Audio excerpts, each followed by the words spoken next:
नमस्ते साथियों।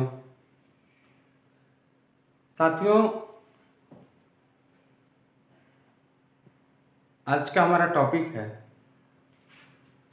कि नेता जो होते हैं वो दोस्त होते हैं या दुश्मन होते हैं। इसको क्लियर करना बहुत ज़रूरी है साथियों। देश में ST SC OBC के 39 लाख संगठन हैं और 39 लाख संगठन हमें यही सिखाते हैं कि शिक्षित बनो, एकत्रित रहो, संघर्ष करो। लगभग सभी के मुद्दे एक जैसे हैं, लेकिन क्या वो नेता आपस में इकट्ठा होते रहते हैं? आपस में इकट्ठा होते हैं? यदि नहीं होते हैं तो इसका क्या कारण है? कारण ये है कि जो चीज वो हमें सिखाते हैं उस पे वो खुद अमल नहीं करते हैं। यानी कि उनकी सिखाई हुई चीजें क्या हैं? गलत हैं। यदि गलत नहीं रहती तो वो एजेंट बन के काम नहीं करते। जैसे किसी नेतागण के यहाँ जब पार्टी होती है, शादी होती है, फंक्शन होती है, तो वहां देखिए वो सारे पहुंच जाते हैं। शोक सभाएं होती हैं, सारे के सारे पहुंच जाते हैं। यानी कि आपको ध्यान देने की जरूरत है कि उनमें कोई व्यभिचार नहीं है, कोई दुराचार नहीं है, कोई द्वेष नहीं है। वो केवल हमें दिखाने के लिए ऐसा किए रहते हैं और समाज में सारे तरीके लगा देते हैं कि हमारे समाज का युवा भ्रमित होकर उनकी पार्टियों, उनके संगठनों में जाए और चट्टी चौराहा समाज में वो उनके भड़काऊ भाषणों के द्वारा भ्रमित हो जाते हैं और हर जगह उनका विरोध करते हैं एक दूसरे का। और आजकल के जो लीडर हैं, जो युवा हैं, उनका बस एक ही ध्येय है कि बड़ी गाड़ी और सफेद पोशाक जब रहेगा तो वो अपने आप को नेता घर से बना के निकलता है। उसको जनता नहीं कहती है कि आप हमारे लीडर हो, आप हमारे नेता हो, अगुआ हो, हम आपके साथ रहेंगे। ऐसा कुछ समाज में उनके साथ कोई सपोर्ट नहीं रहता है। वो खुद घर से तैयार होकर निकलते हैं कि हम समाज में नेता हैं। यदि ऐसा नहीं तो आप देख लीजिए, अगर 20 लोग हैं, अगर 20 लोग कहीं इकट्ठा हैं, अगर कोई सफेद कपड़े पहन के चला आता है नीचे से ऊपर तक, तो उसमें से 5 जरूर उनसे कह देंगे कि आइए नेताजी बैठिए। ये क्या है? यानी कि वो घर से तो पहन के चले ही हैं। हमारा समाज और हमारे समाज के लोगों के दिमाग में भी ये है कि नेताजी हैं, जबकि नेताजी वाले कोई काम नहीं किए, कोई गुण नहीं है और समाज को ये भ्रमित करने का काम भी करते हैं। इससे हमारे युवा, जो बेरोजगार युवा हैं, वो थाने, तहसील या ब्लॉक या अन्य जगहों, अन्य विभागों में पेंशन या अन्य जगहों पे वो क्या करते हैं, अपना रोजी रोटी चलाने के लिए, क्योंकि सफ़ेद कपड़ा पहनना तो जरूरी है, तो उसको बनवाने, सिलवाने, करने के लिए वो क्या करते हैं, दलाली का काम शुरू कर देते हैं। और इससे क्या होता है, उनका कपड़े तो सही रहते हैं, लेकिन जो उनका चरित्र होता है वो समाज में गिर जाता है। तो ऐसा हमारे युवा साथियों को नहीं करना चाहिए। दूसरी बात साथियों, जब समाज में कोई भी लीडर, नेता जब निकलता है समाज में, तो वो पैदल निकलता है, साइकिल से निकलता है, जिस गली मोहल्ले में जाके अपनी बातों को कहता है, समाज को जागृति सिखाता है, समाज को कैडर करता है, कैडराइज करता है, उसके बावजूद भी वो समाज के विकास की जो बातें करता है, वो समाज का कतई विकास 70-75 सालों में नहीं कर पाया। जब से देश आजाद हुआ, वो किसका विकास किया? अपना विकास किया। साइकिल से मोटरसाइकिल पे आ गया, मोटरसाइकिल से 4 व्हीलर पे आ गया, और 4 व्हीलर से बड़े बड़े अपने फ्लैटों में। और वो भी फ्लैट एक जगह नहीं, ऐसा नहीं है कि आपके जिले पे हो और लखनऊ ना हो, दिल्ली ना हो, वो हर राजधानी में उनके फ्लैट बने रहते हैं, उनके मकान आलीशान बने जाते हैं, बन जाते हैं। तो जो समाज को उठाने के लिए आया, वो खुद ऊपर उठ गया। ये आपको समझने की जरूरत है कि आखिर ऐसा क्यों होता है। ऐसा होने का सबसे बड़ा कारण हम खुद हैं। अब नेता बड़ा हो गया, अब बड़ा होने के बाद आपके मोहल्ले जहां से वो उठा था, जहां वो जा के रात रात भर दिन में कई बार जाके मीटिंगें करता था, लोगों को जागृत करता था, अब क्यों नहीं जाता है? अब तो उसके पास आसानी हो गई ना, गाड़ी हो गया, घोड़ा हो गया, वो आसानी से वहां पे जाके और अपनी बातों को कह सकता था, समाज को जागृत कर सकता था। लेकिन ऐसा नहीं हुआ। क्यों नहीं हुआ?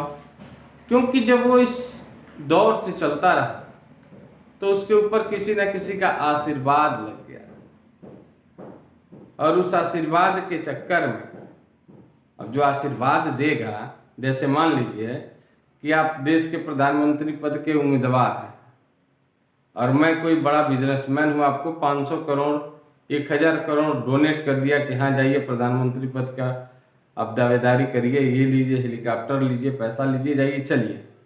तो जब आप प्रधानमंत्री बनेंगे तो काम किसका करेंगे? आप उसी का ना करेंगे जिसके पैसे से प्रधानमंत्री बने हैं। तो थोड़ा इस चीजों पे भी ध्यान देना चाहिए, हाँ कैसे क्या हो रहा है। दूसरी चीज साथियों, समाज को नेता भी चाहिए, और समाज को ये लगता भी है कि ये नेता अपने लड़के को पढ़ा लिया, जमीन खरीद लिया, यहाँ घर बनवा लिया, सब कुछ कर लिया, और समाज को नेता भी चाहिए। तो नेता इसलिए नहीं मिलता है और हमारी लालसा इसलिए नहीं चलती है क्योंकि बताया जाता है समाज में कि नेता वही होता है जो चट्टी चौराहे पे, रोड पे बैठे, आपके लिए धरना दे, लाठी खाए, जेल जाए। ये सारे समस्या का समाधान नहीं है। ये सारी चीजें हैं आपको ये दिखाने के लिए कि देखो वो संघर्ष कर रहा है, और वो संघर्ष कर रहा है केवल आपके लिए। तो जब आपके लिए संघर्ष कर रहा है, तो जब उसका संघर्ष पूर्ण हो जाता है तो बड़ी गाड़ियों में, बड़े घरों में वो क्यों चलने लगता है? आपको तो चलना चाहिए, आपकी शिक्षा के लिए, आपके रोजगार के लिए, आपके स्वास्थ्य के लिए, आपके सड़क के लिए। वो लड़ा पीटा, जेल गया, सब कुछ गया, तो परिवर्तन कहाँ हुआ? परिवर्तन उसके अंदर हुआ, आपके अंदर नहीं हुआ। तो यह परिवर्तन लाने के लिए हम देश आजादी के 1947 से पहले चलते हैं। क्या 1947 से पहले हमारे पास संगठन था, पार्टियां थी? जो था एक दो। देश आजाद कराने के लिए, अंग्रेजों से लड़ने के लिए हम एक साथ हुए, इकट्ठा हुए, तब जाके लड़ पाए। देश आजादी से पहले हमारे पास कौन से संगठन थे? कोई संगठन नहीं था। तो क्या हम नहीं रहते थे? क्या समाज में हमारी समस्याओं का समाधान नहीं होता था? तो जो लोग रोजगार के चक्कर में ये समाज की बातें करते हैं, पहले उनको छोड़ने की आवश्यकता है। जब तक उनको छोड़ेंगे नहीं तब तक कुछ होगा नहीं। आप बताइए, कोई पार्टी, कोई संगठन है, जिला अध्यक्ष, ब्लॉक अध्यक्ष, तहसील अध्यक्ष और नगर अध्यक्ष चेंज हो जाता है हर साल 2 साल 3 साल 4 साल पे, लेकिन राष्ट्रीय अध्यक्ष क्यों नहीं चेंज होता है? अगर कोई राष्ट्रीय अध्यक्ष है, वो नहीं, उनके नहीं रहने पे, निधन हो जाने पे उनका लड़का, उनका बेटा बेटी हो जाता है। क्या किसी पार्टी या संगठन का कोई एक रखवाला हो सकता है? हम जिलाध्यक्ष बार बार चेंज करते हैं, हम प्रदेश अध्यक्ष चेंज कर देते हैं, तो हम राष्ट्रीय अध्यक्ष क्यों नहीं चेंज करते हैं? हम अपने आप मंत्री, एमएलए, एमएलसी बनने की होड़ में लगे रहते हैं, तो हमारे समाज को कहाँ बनने देते हैं? हम बात करते हैं समाज में कि हमारी जाति का है, हमारे धर्म का, हमारे मजहब का है, लेकिन जब लीडर बनने की, अगुवाई करने की, सीट पे बैठने की बात होती है, तो हम किसको बैठाते हैं? अपने आप को बैठाते हैं, और बात गांव में जाके क्या करते हैं? अपने समाज की बात करते हैं कि हम जाति के, हमारे जाति के, हम इस जाति के हैं, हम लोग इस जाति के हैं, इस जाति का उत्थान किया जाए। लेकिन वो जाति वहीं रह जाती है, और जाति जो है वो दिमाग से नहीं जाती है। तो हम तो अपने जाति का नेता बनाने में, चुनने में रह जाते हैं, लेकिन वो अपने आप को बनाने और चुनने में रह जाता है।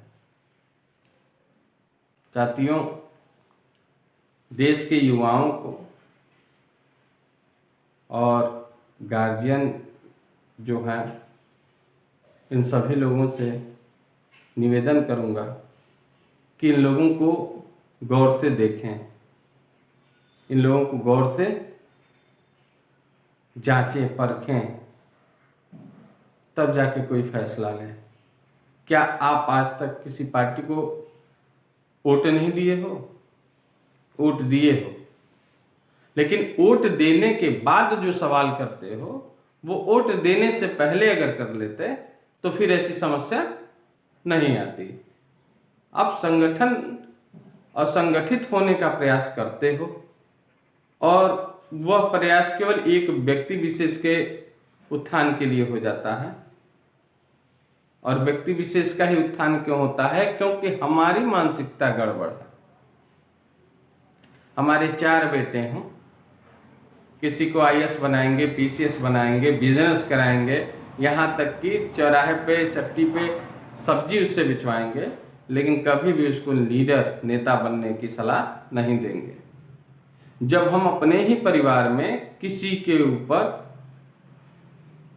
इतनी स्वतंत्रता नहीं देते हैं, इतनी छूट नहीं देते हैं कि हाँ तुम जाओ और समाज को जागृत करो, जब हम खुद नहीं कर सकते हैं, तो दूसरे से ऐसी उम्मीद कैसे कर सकते हैं कि समाज में हमारा नेता हो, वो भी ईमानदार हो? तो हम दूसरे से भी उम्मीद नहीं कर सकते हैं। अगर उम्मीद लगानी है तो अपने बच्चे से लगाएं, उसको इंजीनियर बनाएंगे, डॉक्टर बनाएंगे, और वहां नहीं पहुंचाएंगे जहां से देश को चलाने की पॉलिसी निर्मित होती है, जहां से सिस्टम निर्मित होता है, जहां से संविधान का संचालन किया जाता है, वहां नहीं पहुंचाएंगे।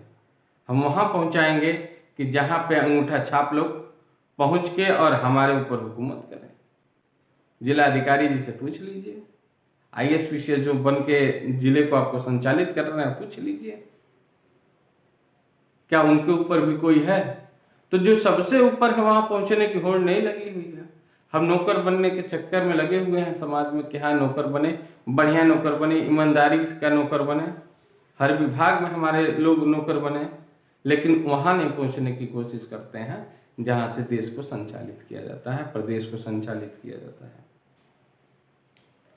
ठीक है साथियों, तो ये जो नेता दोस्त होता है या दुश्मन होता है, इसकी पहचान करनी हमको बहुत जरूरी होती है।